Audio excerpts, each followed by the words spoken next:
Hi, I'm Andrew Soterio, and I'm delighted to be speaking to you today about my new book. Working title is How to Unbeat the Technocracy and the Path to Smart, Sustainable and Equitable Growth. The book is comprised of 3 books within them. The first one is really what I call the head. The second is the heart, and the third is the guts. The head is really a summation of all the mega threats and perfect shocks that we're facing in the world today.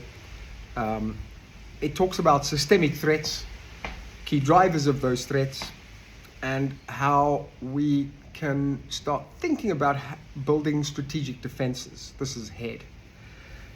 I cover elements of technocracy, the kleptocracy, and Plutotechnocracy, the rise of tenderpreneurs and digital feudalism, how power is captured and concentrated, driven by managed decline and undermining national agency, national power.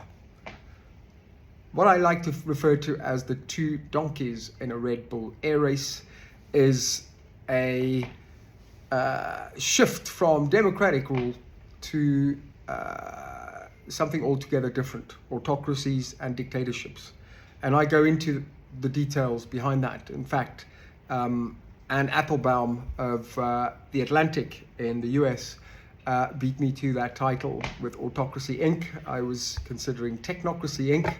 and possibly still might run with that. But ultimately, book 1 is really a summation of some of these big issues. It speaks of digital governance and how algorithmic bias and elite capture has distorted regulations, it's distorted markets, participation in markets, particularly equitable participation, and smart, innovative growth. This has embedded enormous amounts of fragility into our systems. Coupled with neoliberal and colonial systems, the zombification of our economies and markets, in fact, to some extent, even countries that have led to failed states, and some of the financial firestorms we've been experiencing since 2008, and they've only accelerated in recent years. That's been a few decades now of crisis. I speak in the book, in book 1 also, about the Cantillon effect, and I will define these more closely or more finely as we progress. The rise of COVID shocks, Brexit shocks, and what in some cases are managed or engineered crises, and how they've acted as accelerants for incumbent power and systemic decay, shifting down innovation and innovative growth. We've also seen in 2016 decoupling, geopolitical decouplings from the US and UK, which manifested itself in subjects like Brexit, Trumpism, which also led to supply chain destructions, inflation, greedflation, tariffs, AI and media ethics, protectionism, and what many would now understand as an increased state of fragility across the globe. The new landscape of weaponized trade barriers, Brexit, the elements I've just mentioned now, Trumpism, has led to new security threats, a lot of chaos in our supply chains, and with that, increased costs of living in food, particularly fresh food, increased bureaucracy in certain areas like Calais, where there's been a slowing down of the throughput of products as they used to proceed from Europe into the UK and vice versa. And that's led to a rise of issues. Some of these issues have been related to customs duties and bureaucracies, which have slowed down the passing of these goods and services, and subsequently also led to the death of many small and medium-sized entrepreneurs and businesses. The dynamics highlight significant vulnerability and threaten both institutional and economic vitality. In 2025, where we are right now, we've seen these shifting centers of gravity and engineered shocks triggering a sort of global drift. Some nations have moved to hard power, as is evidenced by an increase in spend from what used to be a 2% of GDP to 5% of GDP in military spend. And I will touch on that in more detail. Many of you will know that I have been researching and monitoring actively the move from economic growth, and where we used to fund startups, scale-ups, and ventures that improve our lives, society's lives, anchored to solving for needs and wants. And by that I mean investing in social infrastructure, roads, bridges, healthcare, education, etc., etc. Media, clean food. That has taken a step back, and we've now replaced that with more spend on some of these defense projects. In some cases, actually in all cases, leading to supporting the defense industrial complex and benefiting a very small few over the majority. This is what I define as hard power. Others have leveraged soft power. By that I mean disinformation, using AI, media, and information, manipulated or otherwise, to enable certain outcomes. In some cases leading to economic coercion, a lot of projection, and a scramble effectively to retain trust and confidence in our leadership. I use the term technocracy, but this is fairly interchangeable with autocracy and the dictatorship. Another term that will be coming up quite a lot is techno-feudalism or digital feudalism, which effectively is a colonization through big tech, big media, and effectively the concentration of multiple forces of power, asymmetric power, to create rent-seeking and feudalism. By feudalism, I mean making those who are vulnerable or suffering poverty and inequality dependent on some of these, what I call rand lords in South Africa, or rent seekers in other markets. This is advancing, unfortunately, and it's not slowing down. It includes algorithmic bias, which I detail in the book, and I drill down at a greater level at what algorithmic bias is and how it's occurred. How do we achieve it? What does that look like? I speak of terms like the Lululemon effect and the McKinsey effect, which I've coined over the last few years to describe the Platonic representation bias and also automation bias that has resulted from this digital feudalism.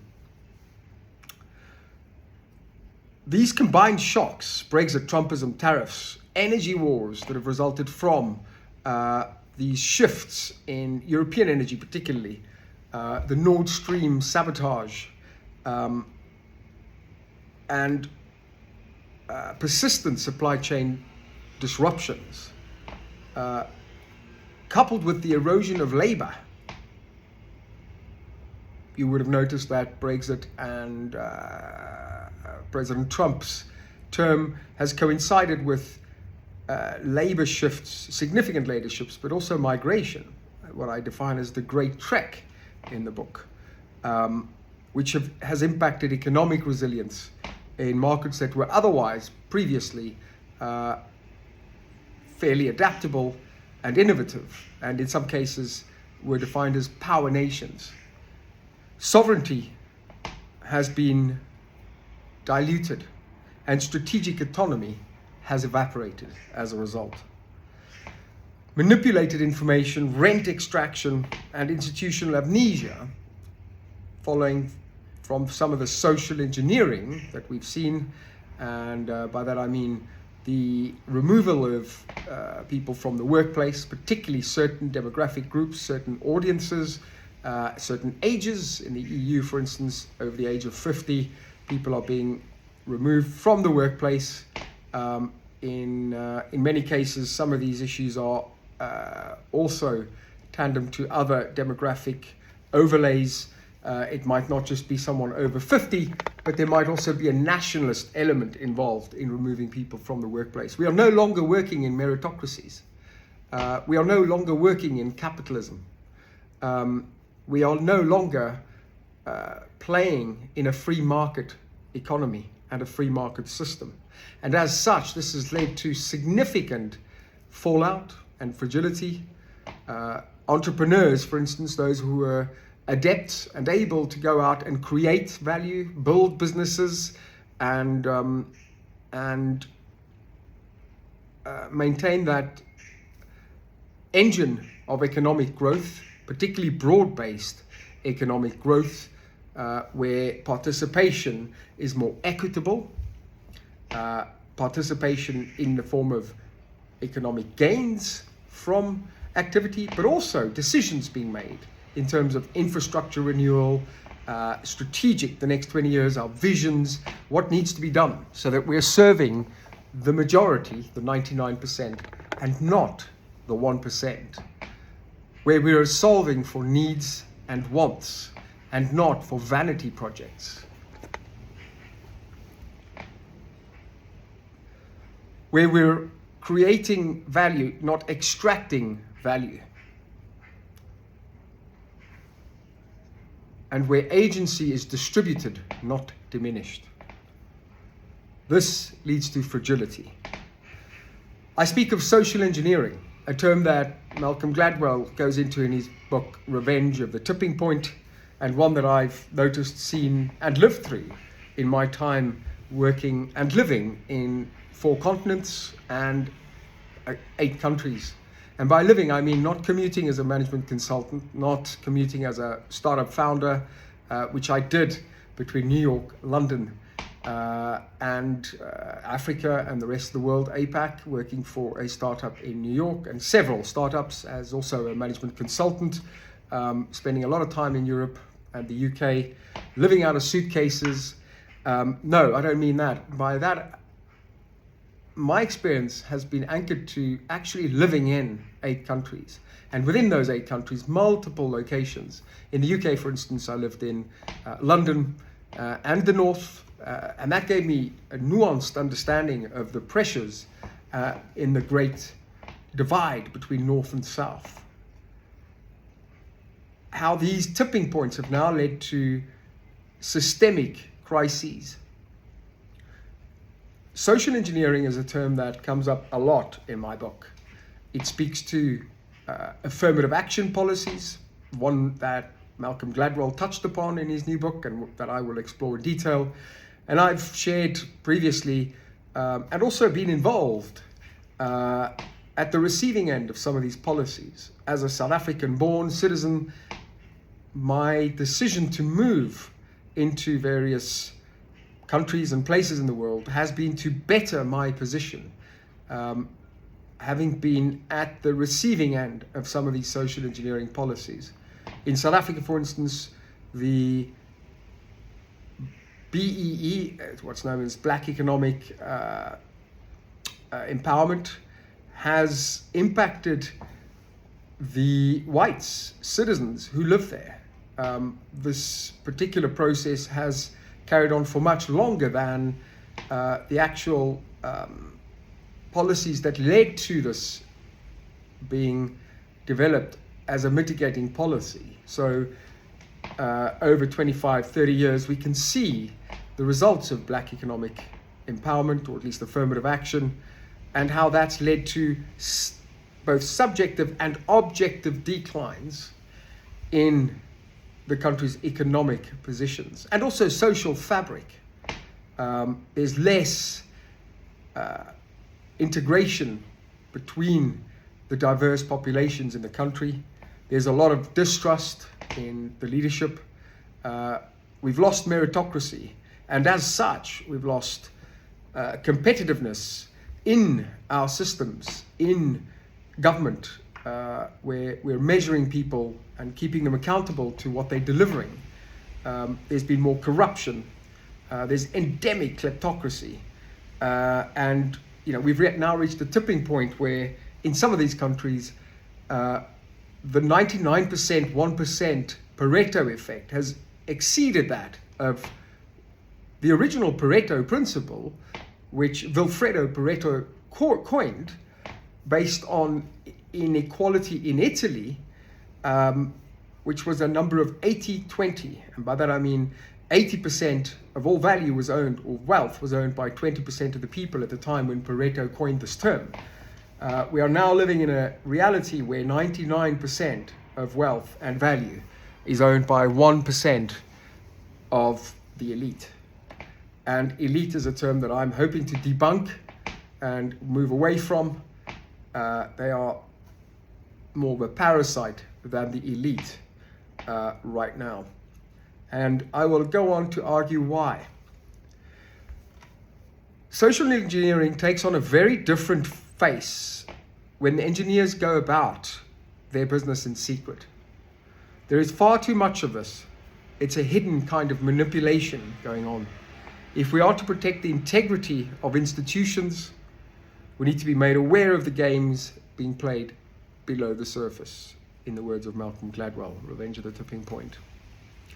Social engineering in and of itself is not inherently evil, but its morality depends on transparency and accountability. When done openly, such as smart, inclusive policy, or nudges for positive behaviors and positive change, it can drive resilience and adaptive growth. When executed in secret, behind closed door by a small few actors, it becomes corrosive, fostering fragility, mistrust, and institutional decay. I will touch on some of the key elements of what social engineering has led to in this book. Monoculture and a loss of diversity, cultural institutional sameness, increases susceptibility to runaway contagion.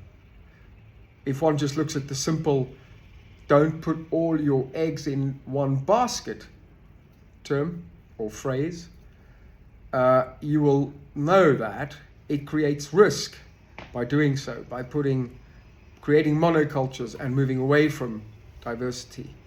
The same as the EU's approach to SDGs, and flip-flopping from one form of energy to another, when in actual fact, many of us have been arguing all along that we should maintain multiple forms of energy until we have found a way to replace or improve that which we currently have.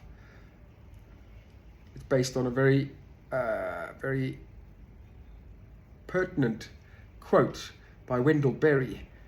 We can't replace all the bad that's been done. We can only replace it by creating something better.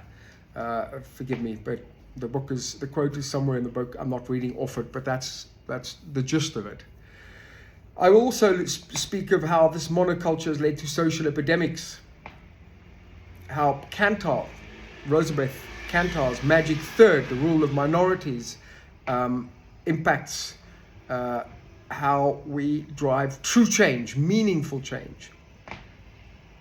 How narrative overstories or narrative arcs and information warfare has led to some of this fallout, how it's amplified or broke tipping points, for better or worse.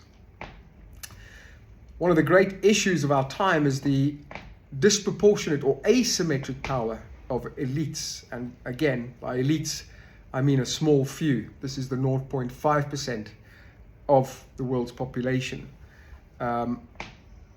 defined mostly by wealth and not necessarily intellectual firepower or capability, but by accumulated wealth, which is often through various means, not necessarily merit. And I will go into some of this. Some of it involves algorithmic bias, and I will touch on that, exactly how that's been done.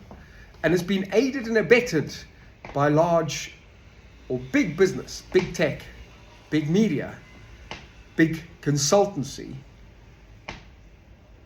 and how some of these consultants have led to, or at least aided the markets or the governments in various countries to push through elements of Brexit, Trumpism, and on a lower level, the likes of the Purdue Pharma, Oxycontin crisis that played itself out in the US mostly, but with some effects in other parts of the world. And this is also drawn on a lot of research from various sources, including that of Malcolm Gladwell. Another big issue we have right now is the social engineering and how nationalism is the key metric for engineering our futures. It doesn't involve competitiveness, it doesn't involve capability, and it doesn't involve performance, but rather privilege. Ivy League admissions, how their privilege and collegiate privilege buys opportunity. Parents can buy their children into universities like Harvard without necessarily meeting certain admission criteria. This has created enduring exclusion while selling the illusion of meritocracy and diversity. I also go into explaining how the Pareto principle is being subverted from the 80-20 into a 99-1, where the minority of actors are driving most harms at the moment, yet policies monitor or restrict the many from having a say or contributing, having input. The few remain mostly insulated to the after effects. And this particular point is crystallized when we look at the way ventures have been built over the last 5 years, 10 years perhaps, maybe 20. Without calling out certain brands and names right now, entrepreneurs have very carefully socialized the cost of launching their ventures, often vanity projects, electric vehicles, space balls, certain programs that have led to achieving certain vanity metrics, but have not moved the needle at scale for the majority. They've not helped us solve for needs and wants: education, healthcare, clean media, clean food, clean water, accessible healthcare for everyone. The success of any kind of social epidemic is heavily dependent on the involvement of people with a particular and rare set of social gifts. Richard von Coudenhove-Kalergi, the architect of the pan-European vision, was born 1894 and lived until 1972. He was a cosmopolitan Austrian-Japanese diplomat, a philosopher, and one of the overlooked architects of the modern European integration. I draw on some of his work. He was born to an aristocratic family, bridging Austria, Japan, Greece, and Bohemia. Kalergi embodied the very hybridity he saw as Europe's foundation for durable peace. In 1923, Kalergi published Pan-Europa, launching the first explicit movement for political, economic, and cultural unification across the continent. A vision to heal the wounds of World War I and to inoculate Europe against the rise of nationalism and war. He went on to found the Pan-European Union, presiding over it nearly 5 decades. His circle included Einstein, Freud, and Konrad Adenauer, and he originated ideas such as customs union and a federal constitution, decades before today's European Union existed. Some of these core theories and contributions are uncannily relevant today. Kalergi theorized that Europe's fragmentation was a core source of its vulnerability, a miserable era of economic compartmentalization and latent warfare. He anticipated world politics would be dominated by federations, Russia, America, England, with Europe needing to federate or face irrelevance and conflict.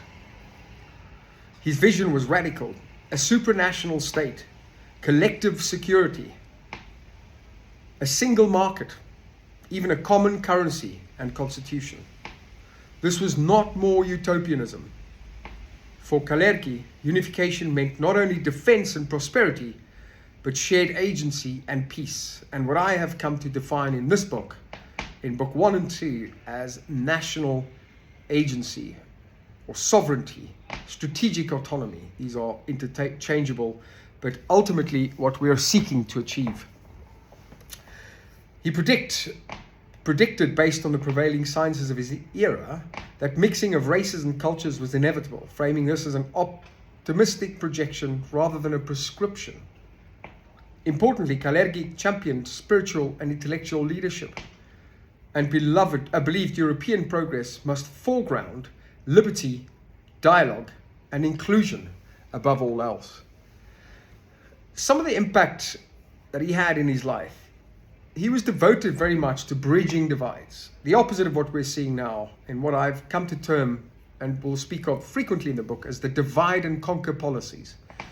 Those divide and conquer policies that I came to understand living in the UK, those that are used even within the UK to run the nation. The divide and conquer between the North and the South, and something that I've seen exported as a tool to ensure central control.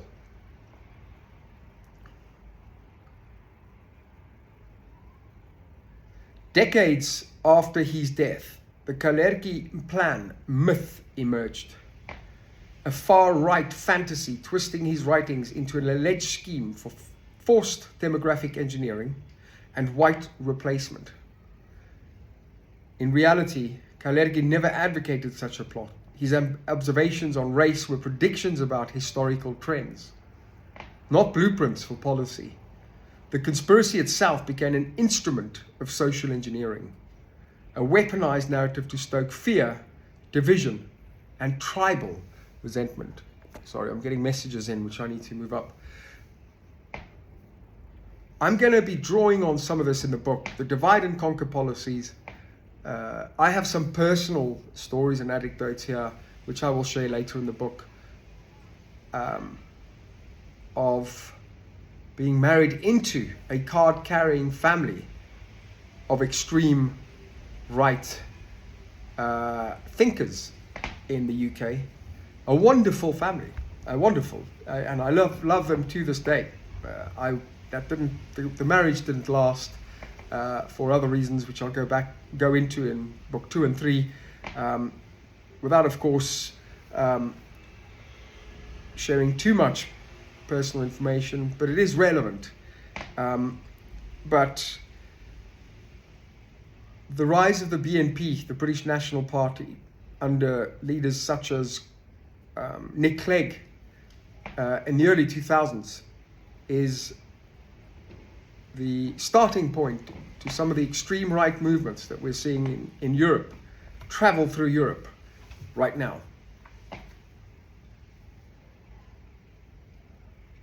And again, I want to say that these the people that were involved were great people, lovely people. And today, I think they've changed their positions. I'm quite clear on that.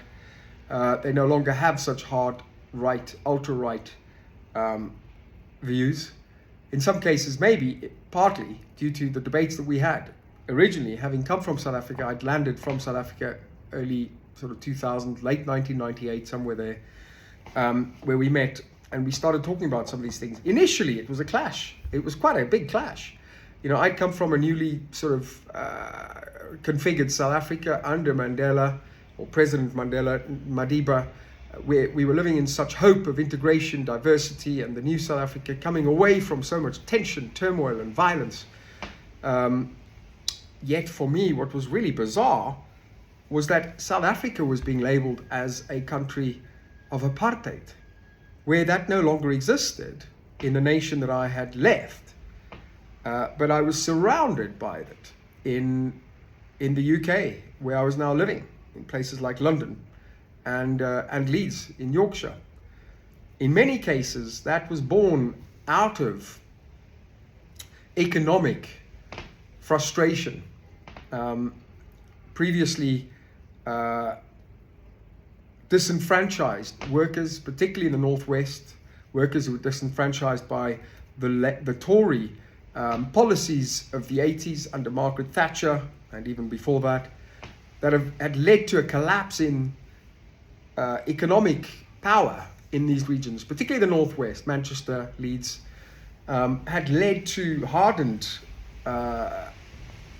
views against immigrants, which was aided and abetted once again by some of the media, the captured media as we call them, the mainstream media, and what I now refer to as the bent broadcasters, which is no secret. I think many know them as that.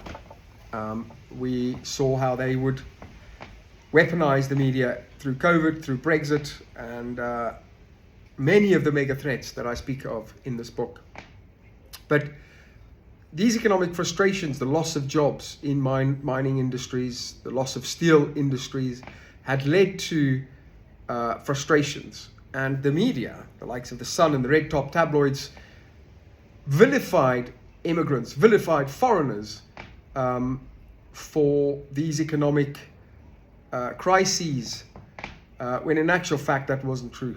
And I will go on to share some more of that in this book throughout. So back to Kalergi. In reality, Kalergi never really advocated that, you know, we needed to interbreed people and himself. His views were distorted to become a conspiracy itself, of weaponizing a narrative to stoke fear, division, and tribal resentment. So why do I speak of Kalergi? I think, you know, in this book, and you know, this is the introduction, I'd like to go into more detail later on, but Kalergi's warning about top-down control resonated with me profoundly as I was researching and writing this book. It is something that I have been living through for 10 or 20 years. Secrecy, the manipulation of mass identity, and the echoes of technocracy, mimetic engineering, and digital feudalism. His story, combined with some of these issues, illustrates both the potential and the peril of supranational governance.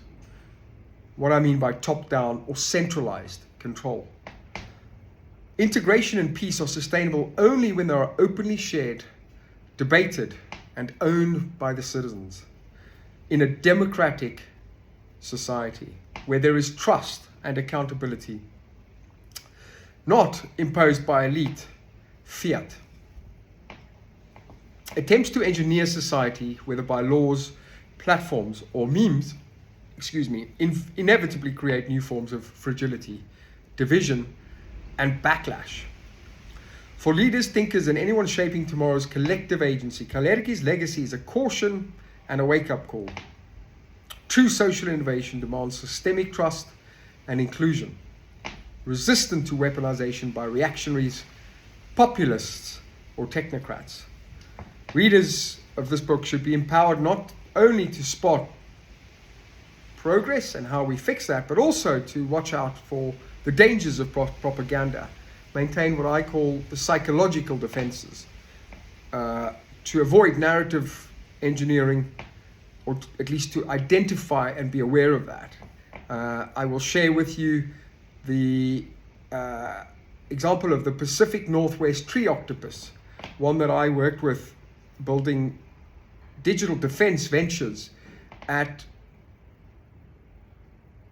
the Netherlands' largest healthcare insurer and venture builder a short while ago.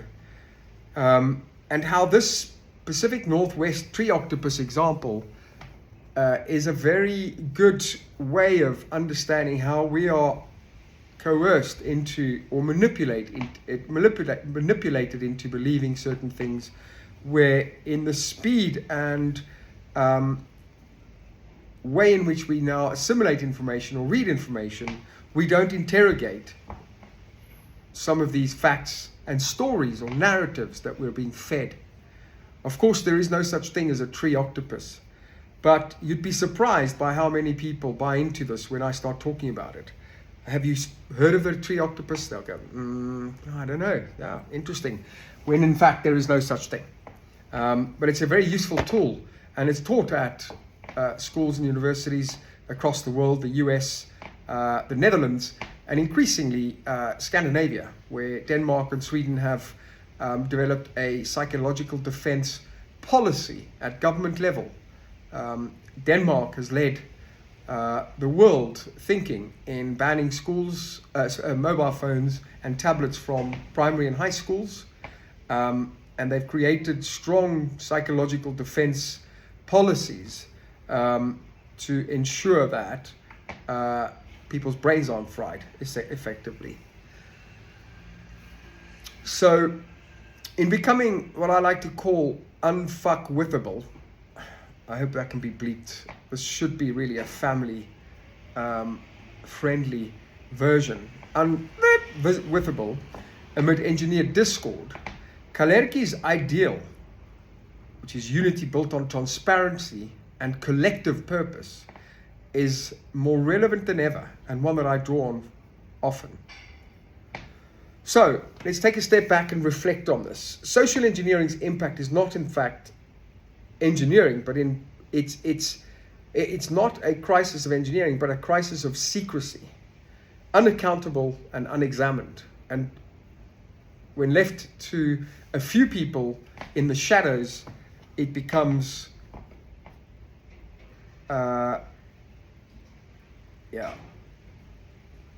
something else.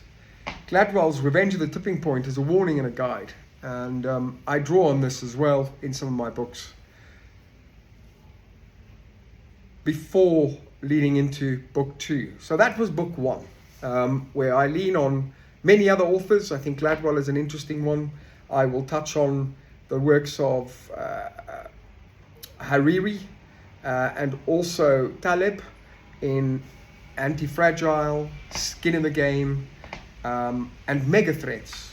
Some of these key aspects of what's happening in the world around us, particularly the impact of these on our economic health, which impacts our overall health and wellness, quality of life, and what effectively scales up to be power nations. In book 2, I go on to talking about the heart of transformational leadership and where we can start to take back control to inform better leadership models for the future and to allow for institutional renewal, both at local level and at public or national level. I speak in book 2 and book 1 throughout, actually, of the Control-C, Control-V playbooks. And these are playbooks which are created centrally and shipped out, much like a product is shipped out across borders, to create a centralized way of working and control, which is antithetical to progress, particularly at a democratic level. It harms cultural diversity across borders and even within borders, and leads to more division, or rather the divide and conquer playbooks. In the Control V, Control C playbook, or rather the other way around, Control C, Control V, Control V, paste. Control V, Control C is a computer term, but basically Control C is Control Copy, and Control V is Control Paste, for those of you who are not familiar.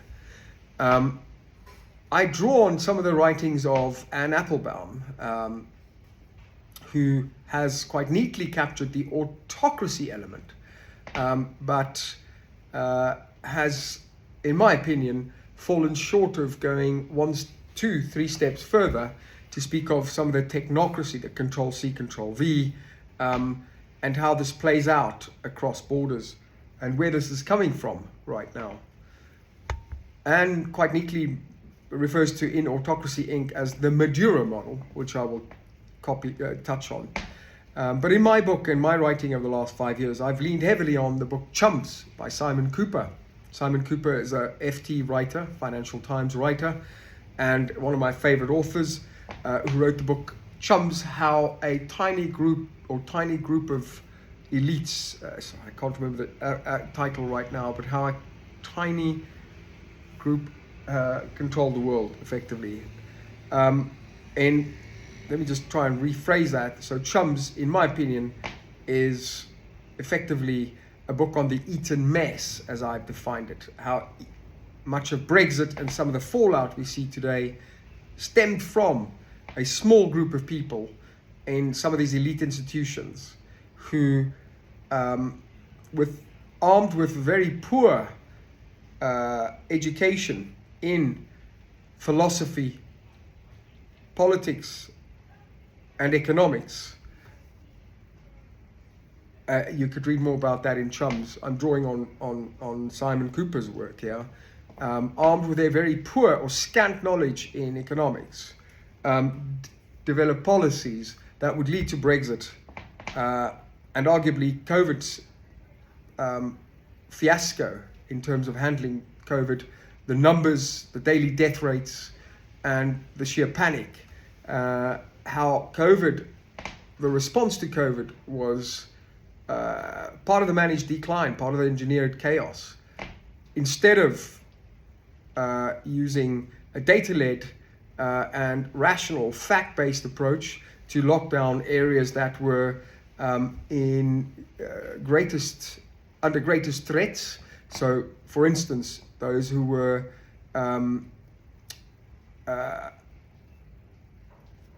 the people who were at greatest risk, for instance, the elderly and the vulnerable, who might not be living in London and major conurbations that would affect the economy, they could have been treated first, and the economy was allowed to continue. The government spent enormous amounts on track and traces, which didn't work, instead of track, trace, and isolate, which would have been the next level of understanding where the threat's coming from and how to mitigate that threat so as not to destroy the economy. I will go into what happened there and build on some of what Simon Cooper said. But Brexit and the preparation that led up to Brexit, which is commented on by Malcolm Turnbull, is another key element here, where Brexit in and of itself is not necessarily what we're talking about as the major mega threat, even though some of us have our views on that. It is the handling of Brexit, the actual lead up to that vote in the referendum, how people were educated and how information was shared.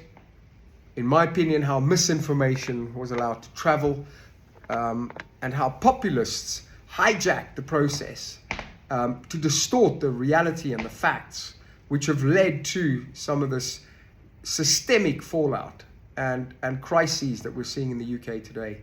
I was actively lobbying for the EU at the time in London, in Clapham, Wandsworth, Vauxhall, and Westminster, actually, as part of the Remain in the EU campaign. And my role was I was then working as a strategy consultant. I had a firm with my partners. We had a company that was working with the country's largest consumer and retail brands, big beverage brands, global brands, the likes of Coca-Cola, Pepsi, Carlsberg, Mars, Thornton's Chocolate, all the big FMCG or CPG brands.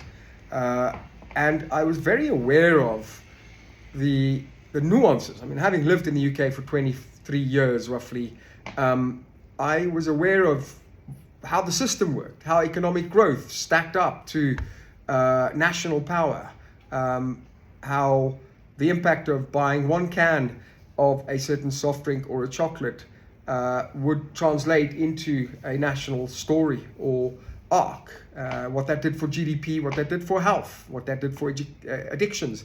We had data, on elasticities of products. We also knew when certain categories would sell best. There's a certain uplift or spike in January for sugar and chocolate categories because they have a serotonin effect, and they're almost a drug to get people through these dark and gloomy months. So we had all of that data. We knew the analysis, having spent my life in data analytics, insights, and strategy. I was helping the EU impart some of this knowledge, at least, or speak to voters by phone and understand, where are their issues coming from. And my overarching takeout from that process was that they were misinformed and that they didn't understand the implications of what they were voting on.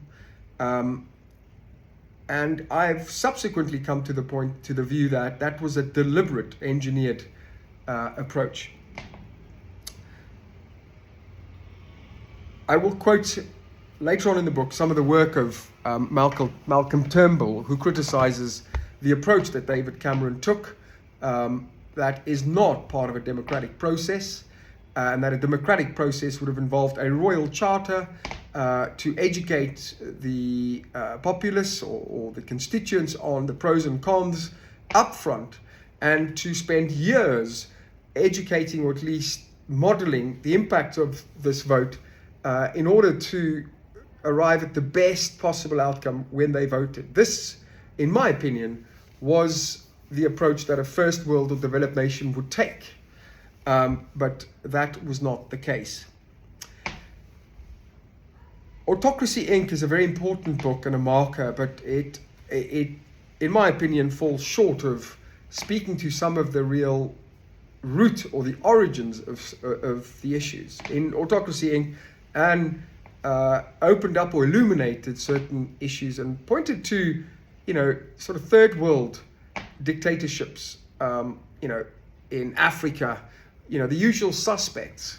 But I think this is potentially misleading in that much of the autocracy and technocracy that we're seeing today is not stemming from the third world, your Argentina's dictatorships, your Africa, Zimbabwe, but it is in fact stemming from the UK and US through these technocracies, through the captured media, the eaten mess, the effective chums, the fact that the leadership teams were stacked. And across the world right now, we're seeing stacked leadership teams where, by stacked, I mean we have donkeys in a Red Bull air race, informing, debating, often who are educated in debating in hollow halls of Oxford and Cambridge, but who had no understanding of the implications, or at least they may have had an understanding, but they were deceiving us as to what might happen next. By stacked leadership teams, I also mean political leaders, prime ministers of different countries, who have been what we now know as the captured elite, or captured parasites, as some would say. These are effectively mediocre managers who have helped us engineer the decline. The stooges that have enabled some of these top-down policies, or Control-C, Control-V policies, to play out. These were very insular, out-of-touch leadership teams, often based on patronage networks, collegiate networks, as I mentioned, the chums and the Eton mess. And I suggest you read Simon Cooper's Chums. That got in the way of true and meaningful adaptability. They were backward-looking in most cases, and often drawing on narratives of World War II and Churchill, writing books and memorials, but really missing the point on what to do next in terms of the economic growth that was needed, in terms of maintaining sustainable run rates and velocity in the economy, and not shutting everything down. This, whilst at the same time, we were living in London, in a reasonably affluent and a lovely area called Barnes Castle now, pretty much populated with BBC readers and anchors, where we often greet the likes of Gary Lineker, TV celebrities. We ran around, sort of the Thames Loop, as I call it, between Fulham and Putney Bridge, meeting Sophie Howarth, BBC News readers, and Joel, I forget Joel's surname, but he's the Sky and currently ITV newsreader, who was also married to someone we knew through yoga, a yoga owner, and he was often in yoga. So, we lived in a very nice area. But, the Hammersmith Bridge, which was our local bridge and which we needed to cross to make it into London to go to work, which was built in the 1800s and took 5 years to build, was now under repair and was blocking day-to-day travel and commuting and effectively economic activity. And this went on for much longer. The bridge was shut for longer, and it was under repair for longer than it took the Victorians to build it originally in the 1800s. Glasgow, an area where I spent a lot of time, both in the outdoors, did a lot of camping and escaping from London, the big city, to Scotland, and a country that I love, so much so that I married a Scot. We travelled a lot to Glasgow. I attended COP26 and met some of the key stakeholders at COP, including having drinks with the Minister of Greenland just after they signed the Paris Accord. Scotland was still suffering at that time from a lack of synchronized roads and traffic and a real economic decay, whilst there was this external projection that was possibly slightly deceptive in some way, which ultimately deceptive in the sense that it suppresses some of the key issues that we need to deal with and face. It masks over them, and it keeps us from creating innovative solutions, and instead paves way for demagogues, and it fuels what I would call as competitive decline. In addition to some of these issues at transformational leadership level, the issues that we need to address in order to ensure institutional renewal in the future, we have what I call the issues of heart. We also have wealth concentration and severe K-shaped recoveries, which are explained as the K-shaped is literally the K. There's the K-shaped recovery speaks to the two legs of the K. There's the upper leg and the lower leg of the K. And post-COVID, post-Brexit, a lot of handouts were given. In some cases, there was kleptocracy, where privilege, House of Lords, the likes of Michelle Mone, had used emergency powers to grant themselves a leg up over anyone else and to create an unfair process, an uncompetitive antitrust process, which in most cases the US would define it as antitrust, which gave them an unfair ability to go out and make money on some of these crises. In her case, buying and selling PPE products, which ended up being defective and not able to help anyone. She profited substantially buying a yacht, etc., and ultimately has still not been held to account in the US courts. This entrenched inequality fuels exclusion and is a core theme of my book and why we should build anti-fragile, innovative systems in the future. Lastly, the last angle of, or at least element of the transformational heart part of the book is the collapse of education, the coddled media, or at least the captured mainstream media, and how that has led to significant misinformation and miseducation of the masses, which has led to elements ranging from Iraq to the weapons of mass destruction and creating this false or reasons to invade other countries, which have resulted in legitimacy issues for these nations, making it difficult for us to throw the book at them, or at least to throw the book at people like President Putin, who has now recently invaded Ukraine. Obviously, none of this is acceptable. Invading other countries is not acceptable in our time, but it is hard to hold Putin to account when we haven't held the US-UK to account when they deceived and misled us based on an imminent threat of weapons of mass destruction. I have come to believe that, and through my research, that President George W. Bush wasn't even aware of any of this at the time, and that there's more beneath the surface. I won't go into the details of these conspiracies, but that added together, they all paint to a certain picture of misinformation. And so at the heart level, book 2 really speaks of human-centered and how to build inclusive, adaptive leadership teams, new leadership role models. I speak of new skill sets, and when book 2 is done, I'd like people, at least certainly when people have read through book 2, it is done, I'd like when they've read it, to walk away thinking about what kind of skills we need for the future of work tomorrow.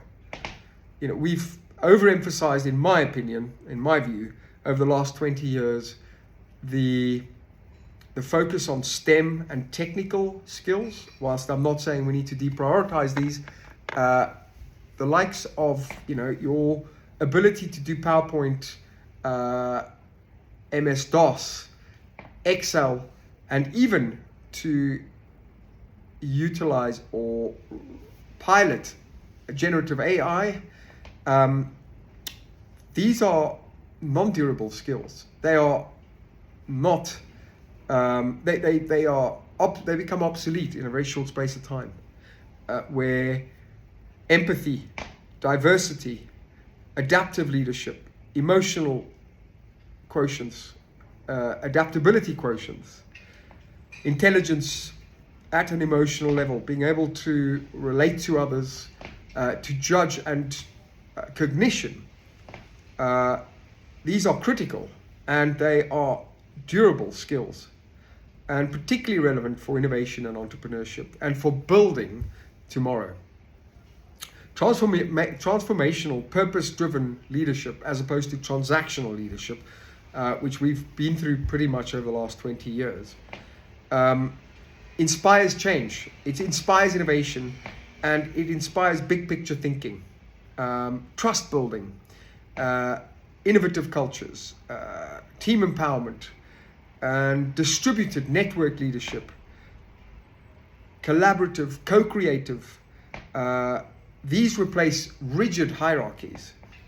And hierarchy is not necessarily bad. You know, I draw on in the book on the hotel brigades and the system that were developed in order to create discipline and excellence in the workplace. The terms chef de partie and sous chef and how these have created discipline and rigor in a militaristic fashion. That's a good thing. But you know, we need to also contextualize that with other skills, the durable skills, for me, being the key differentiator here. And so focus less on AI, Excel, which become obsolete. So that's book 2, really, summarizes our capacity to building agency at an individual and a leadership and community and ultimately a national power level. Book 3 then moves into the guts section. Book 1 was about head, book 2 was about heart, book 3 is about guts. And this really is about creating the preconditions for engines of anti-fragility or innovative smart growth. I draw on neuroscience based on countless interviews we've done in the Flow Lab, one of the podcasts that I started in 2020, where we have over 140 hours of depth interviews with those who perform at the edge, CEOs, elites, fighter pilots, Navy SEAL commanders, founders, and startup entrepreneurs, and people who perform at the edge for sustained periods of time to understand the architecture and toolkits for mastering elements of flow and flow states, neuroscience and peak performance, and to enable radical adaptability. This is book 3. I speak about how we redefine learning, unlearning, and unlearning with a view towards relearning certain concepts, how we embrace curiosity and systems intelligence. Chapter 2 is also about building psychological safety and defenses. The fiduciary duty of any leadership as a director in any company, in a UK PLC or limited company, your fiduciary duty means that you need to maintain or ensure that the people working for you are psychologically safe.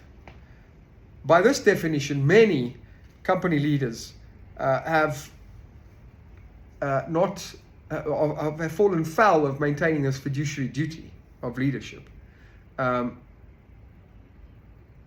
which has resulted in wellness, or at least the opposite of wellness, which I call stuckness or unwellness or dis-ease at scale. In chapter 3 of book 3, I speak about anti-fragile mindsets, resilient mindsets to build fortitude in order to thrive through feast and through famine. I draw on Stoic philosophy. In chapter 4, lessons for building durable human operating systems, how to build mental, emotional, and physical resilience through the use of applied techniques that I've drawn on from my life as a yoga teacher, part-time, the Bhagavad Gita, Stoic philosophy, made famous by Ryan Holiday, the marketeer who developed his thinking and effectively crowd-sourced or warehoused or packaged this information in a very neat book. And this is how I came across Stoic thinking in some way. But I also bring in some of the philosophies of the Bhagavad Gita, which go beyond 6,000 years of ancient philosophical roots. Bhagavad Gita is very much rooted and anchored in what I believe we need more of right now. Action, discipline, and systems thinking to cultivate curiosity, humility, and innovative responses to some of the threats we see in the world today. In chapter 6 of book 3, I go into defining what these hard versus durable skills, or hard, in the past we've spoken of hard versus soft skills. The misnomer here that soft skills are emotional skills and hard skills are technical skills. It's the other way around, and I think we got that wrong. And what I'd like to do, certainly with this book, is to leave people thinking about skills differently. Hard skills are actually skills that allow us to relate, to emote, to judge, to sense, to think, the cognition and relational dialogue that enables problem solving in teams, in families, and beyond. These are durable human capacities that enable adaptability, creativity, and they include active listening, simple skills. In chapter 7, I go into resilience and fortitude, how to build mind, heart, and body fortitude or resilience. And here I share some of the differences between these three domains. Chapter 8, I talk of building tough skills, your spiritual armor, building resilience and candor, radical candor. For if we don't speak openly and honestly and truthfully about a particular challenge, issue, whether that is in the home, and the family is an area that I draw on extensively as the starting point for fixing some of the problems in the world. If we can fix, and family by family, of course, we have modern families. It's not just the traditional family. Families have changed a lot. In my work as a marketeer and researcher and strategist over the last 25 years in the UK and Europe, we've seen major shifts in the role of families and how families have sort of gravitated themselves and been shaped themselves. We've moved from sort of the nuclear families, the wider families of cousins, aunts. I grew up in a family where there was, on either side, my mom and dad, there were 7 within each family, 7, brothers, sisters, cousins. There was always at family gatherings, very large groups of people with whom we could interact and mirror our own selves and shape our own identities through. Within our own immediate family, we were 3, but in our particular circumstances, I, the eldest brother, my sister, and my younger brother, my sister being in the middle, learned to share resources within that family unit effectively. My dad was someone who I would say comes from Stoic thinking, and I will go into the details of this, but there wasn't much. They were struggling entrepreneurs. My mom and dad, neither of which had the opportunity to go to school to finish their high schools. My mother was orphaned at an early age. My dad had to escape civil war in Cyprus, the invasion of the Turks, and had to make a new life in South Africa, which I'm very grateful for, having grown up in South Africa, which wouldn't have happened if there wasn't that strife. But they bear those scars, and they taught us these values that were rooted in sharing limited resources equally in the family. Fairness. And sometimes I often wonder whether fairness is a construct you want to teach your kids, given that it doesn't exist in the world. But I think it is still an important one, and one that I solidified in sports. A very important teaching ground for elements of conditional versus unconditional love. I believe a sports team is a very good indicator of how to build conditional love, where you perform and you deliver and you create and build and you have roles to play and you contribute rather than just be a parasite on society. And I believe this is something we need to dial up to mitigate the coddling effect and the dependencies effects that have accelerated over the last 20 to 25 years. In chapter 9, I talk about stances, postures, community and connections. I lean on elements of Ubuntu and tethered. The word tethered actually was, I was toying with that as a book title, but tethered is a play on the computer and IT tethered, but it is tethered to one another and tethered to more social human connection through which we build resilience, fortitude, and long-term longevity. And I draw on research, the Harvard 80-something year study. It's now 83 years. But I started writing about the Harvard study, the longevity study, when it was a 75-year study. And I think we're currently at about 83. So, the key takeouts there is that having a strong social circle, a family, a network, and people that you can spend time with outside of work, outside of your stressors, is more beneficial than, you will live longer than someone who's an active smoker, for instance. There's some strong science on the impact and benefits of having a strong social connective circle. It also helps you to defrag, or at least to recharge on weekends. If you're in a sort of hard charging, high performing role in your work, the work we've done in the Flow Lab, speaking to a lot of these people, working with them, and certainly the career and life I've lived and my personal experience, first-hand experiences over 20-25 years has meant that I could get an insight, and especially as someone who's moved around 4 continents, multiple continents, and who's lived pretty much in the air for many years, I now see the importance of a community and having somewhere to go to on weekends where one can be yourself. And often in the thick haze of fog and autopilot humdrum of everyday life, one can be with someone who might remind you of yourself, or a certain occasion, or when you did this, when you did that, when you yourself have forgotten. These are very important for recharging, resting, and digesting, and for building resilience. In the final chapters of book 3, I look at tools that we can use in terms of informing decision science and chaos competence. How do we mitigate some of the chaos around us? Elements and frameworks for decision making.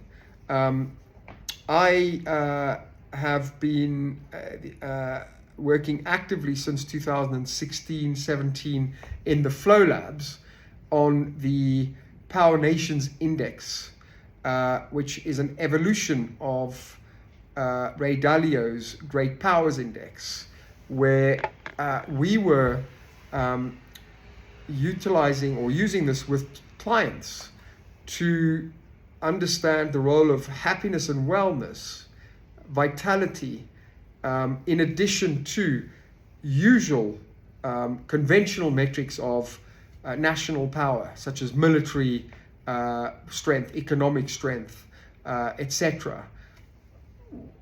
We have, since COVID and Brexit and all these national perfect shock moments, we know the world is undergoing a sort of a pandemic or / epidemic of dis-ease. And a loss of wellness measures. Daily flashbangs in the media, and misinformation, in some cases just tools of manipulation, which are defined by the acronym FUD.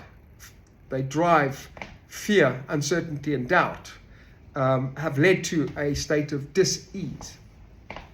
And as such, we've been working on these for a long time, helping clients in various capacities. Large clients, sort of tier 1 consumer goods giants, to build products, services, languaging, but both for their customers, their end customers, but also for their teams.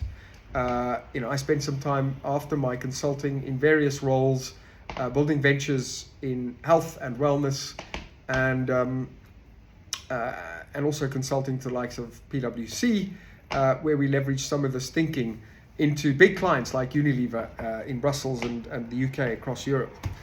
I touched on some of this and how these frameworks can help us mitigate uncertainty and help us create scaffolding that we can rely on to build us up through some of these shocks. I speak of OODA loops, but also go into conventional elements, OODA loops, which I'll go into later, but conventional elements of building high performance rituals, feedback loops, reframing, the language of "it happened for me, not to me" is a term that I use frequently with clients in coaching, and to get over some very difficult moments, particularly when you're in a high performing team and you have setbacks. We want to celebrate milestones, we want to celebrate success, but we also want to celebrate losses and learnings and reframe them as gifts in how they help us understand how not to repeat these mistakes in the future, ideally, and when we do, that there's possibly something wrong. I look into the sort of how we wire excellence. What does excellence mean? What are the mind-body protocols and daily rhythms that we can follow, look at? Your morning cycle, a cycle as in routine or rhythms. How the weekly rhythms in your week help you stack up what will become a routine for winning and excellence. And we draw on experts globally, from Willie Welsh through to Sir Clive Woodward in his book Winning. I share a lot of what I believe has worked well in my teams and what we've shared in consulting and high-performing cultures to build culture, to build winning culture effectively. So the likes of Reid Hoffman's book on the Alliance, I draw on a lot of this in terms of building tours of duty, where the workplace today is no longer what it used to be, where you spend 20 years in one job, and you will network yourself into one boss who will also be there for 25 years, and that is your world. Certainly 5 years ago, and much more today, your tours of duty are short. For some people, they might be gigs and last 6 months. And in that, you are confronted and meet with many more people along the way. And your social circle increases substantially. And, I share tools on how we can help to get the best out of those. And sort of tactics that we employed in building startups and consultancies and investing in them, how do you incentivize your team to do the things you want them to do, the right behaviors? In the last 2 chapters of the book, we cover elements of the smart growth imperative. So I lean on examples of power nations to populate the Power Nations Index. I draw on examples from Amsterdam, the Netherlands, which we moved to after Brexit from the UK. For various reasons, which I will go into in the book. But, the smart growth imperative is one of scaling equitable growth, equitable participation, equitable opportunity through adaptability, sustained learning, and ecosystem thinking, something that we've lost certainly over the last few years, and that's been gamed by those in power. I also speak of what good looks like, the blueprint. In our business, our values, we lead by values at the Flow Lab. We use the LEOPARD as an acronym for values. LEOPARD stands for legacy, expertise, operational excellence, precision, adaptability, etc. And without going into all of these now, it provides context and a useful blueprint or framework of how to understand what your values might look like, and how the individual can really find their own personal values with a view to getting out of the pit, climbing out of the pit when you get stuck, whether that be through setbacks, the loss of a job, the loss of a business, you missed out on a certain promotion, divorce, a moving house, moving country, migration, facing existential threats. Having been there a few times and literally writing a book about it, I draw on some of the elements that have helped me live through that. How a number of different interventions, not just one, have helped that. In order to mitigate or at least thrive through a very volatile world. And so that in not so short, in an hour and 20 minutes, are the key themes and takeouts from the book. And in that, I will be sharing case studies and examples with details around what good looks like, especially in certain aspects of transformational leadership. In the Flow Lab, we have frameworks that speak to elements of the 5 M's, and this is the Flow Lab 5 M's, which is around mindset, movement, makeover, consume, mojo, and munch, which is short for nutrition, just to enable an easy sort of memory of what these 5 M's are. But these are all elements and constructs that help us build a better OS for the human operating system. Where roles is one that shouldn't be, and that's mojo, shouldn't be overlooked. Many people are going through transitions in life, and the people I speak to, particularly CEOs, my clients, at a certain point they might lose a role as a CEO, they might transition. You might be in the military, you might be a commander in the military, you might be a fighter pilot who one day gets grounded, or you retire. And that brings major psychological obstacles, and can in fact derail someone if you don't have the right set of tools and scaffolding to ensure that we don't slip into the pit.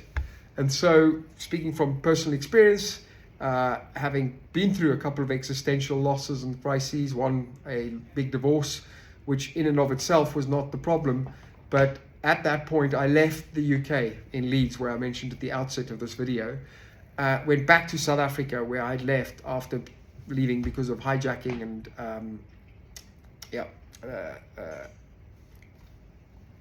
crime.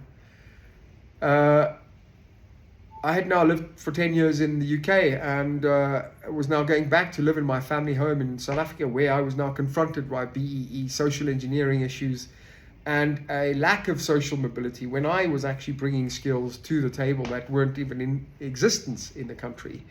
You know, these created what I call the lost years of my life, an existential crises that I needed to work my way through. And by way of a very good existential therapist and a lot of these tools that I now write about, I managed to climb my way out of that pit, initially from South Africa into Amsterdam, but through a consulting engagement with the largest retailer here, Albert Heijn. I then went back to the UK to set up several businesses and ventures, which some did very well, and post-Brexit, others didn't do so well, which then facilitated our move to somewhere where there were green lights. And I speak more of the green lights in the body of the book. Green lights for us were universal moments and curated serendipity, where curated serendipity, the term is about serendipity allowing for universal moments and a confluence of events, but curated being intentional. So that's aligned to values and aligned to what I wanted, so that one's not drifting constantly. And that's a term that I accredit to a friend of mine, Willem, who was also a business partner about a year ago in the Netherlands. I always loved the word serendipity, but he then built on that with the word curated serendipity, which neatly explains the green lights moments, which I go into in the book. And so that ultimately is the introduction to the book. That's an hour and a half, but that's also the first time I've managed to speak through the contents and what it's about. I like the term becoming unwithable. I'll bleep that, unwithable, which comes from building up a system or scaffolding for resilience, forged in adversity, forged in the crucible, the arena, whilst at the same time having enough courage to confront hard truths, both in ourselves and the world around us, and being relentlessly committed to excellence and to improvement and to learning and growth, which is ultimately what this book's about. I would welcome and encourage feedback. If you have any views, if you find any of it resonates particularly strongly, I would very much welcome your inputs, your builds. Please do reach out through my various social platforms. I have created a company page for the Smart Growth book on LinkedIn, and we'll be deploying this video through YouTube and also Substack and various other mechanisms. But thank you for listening today. It was my opportunity to articulate in my head what it is that I'm talking about and what's important. And if any of it resonates, I would love to hear from you. Thank you.